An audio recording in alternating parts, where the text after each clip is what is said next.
आज हम पढ़ने वाले हैं एक बहुत ही इंपॉर्टेंट केस लॉ जिसका फ़ायदा बहुत सारे लोगों को मैट्रिमोनियल प्रोसीडिंग में तो एटलीस्ट मिलने ही वाला है। इमेजिन हस्बैंड इंडिया में है, वाइफ यूएसए में है, डिवोर्स केस चल रहा है इंडिया में। वाइफ कहती है मैं जूम पे आ जाऊंगी, बट कोर्ट कहती है नो पर्सनली आओ।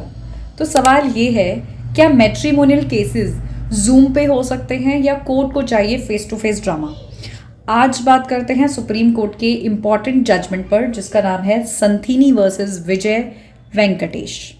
It is a 2018 judgement, but recently ये इशू जो है मैंने फेस किया कोर्ट में, इसलिए मैंने सोचा आई रिसर्च्ड अपॉन इट एंड मैंने सोचा कि इसको हम शेयर करते हैं। ये केस था ट्रांसफर पिटीशन का under Hindu marriage act. Issue क्या था? क्या matrimonial proceedings, specially the reconciliation proceedings, reconciliation efforts जो हैं, क्या वो वीडियो कॉन्फ्रेंसिंग से हो सकती है? आपको पता होगा कि सेक्शन 23 का 2 ऑफ HMA कहता है कि कोर्ट का ड्यूटी है कि रिकन्सिलिएशन जो है वो करना है आपको try, specially the matrimonial proceeding. मतलब जज सिर्फ डिसीजन मशीन नहीं है, जज पहले रिश्ता बचाने की कोशिश करता है और यही पॉइंट बना मेन कंट्रोवर्सी का। ठीक है, कोर इशू क्या था? कोर इशू वाज क्या रिकन्सिलिएशन जूम पर हो सकती है या नहीं, क्या वीसी फिजिकल प्रेजेंस को रिप्लेस कर सकता है या नहीं। ठीक है, उसके बाद मेजॉरिटी ने क्या हेल्ड किया? मेजॉरिटी ने कहा कि मैट्रिमोनियल मैटर्स में should generally be heard in camera. ये HMA में प्रोवाइडेड है कि मैट्रिमोनियल प्रोसीडिंग जो है वो इन कैमरा होनी चाहिए।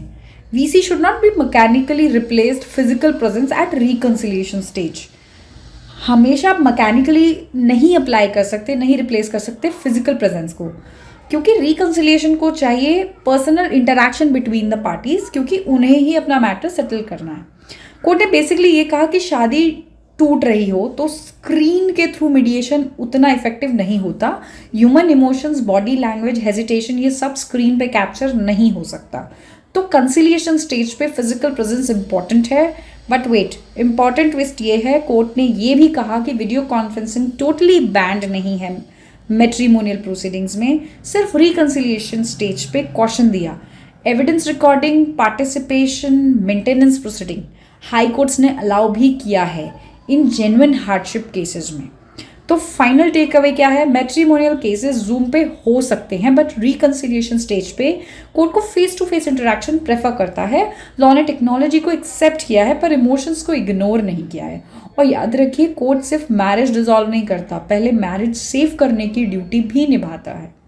सो ये टोटल बैन इम्पोज नहीं कर रहा है कि आप वीडियो कॉन्फ्रेंसिंग से आ ही नहीं सकते हैं। If the court allow then you can definitely appear through VC for the purpose of evidence.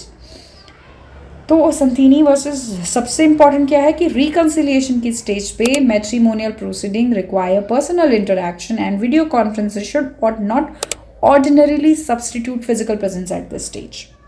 So I thought to discuss this case law ताकि फ्यूचर में आप लोगों को हेल्प मिल सके। अगर आप भी कोई जजमेंट या कुछ भी कोई भी हेल्प अगर इस तरह की चाहते हैं तो आप हमें हमारे email ID जो कि डिस्क्रिप्शन बॉक्स में है, आप उस पर हमें अपनी स्टोरी लिख सकते हैं। Thank you.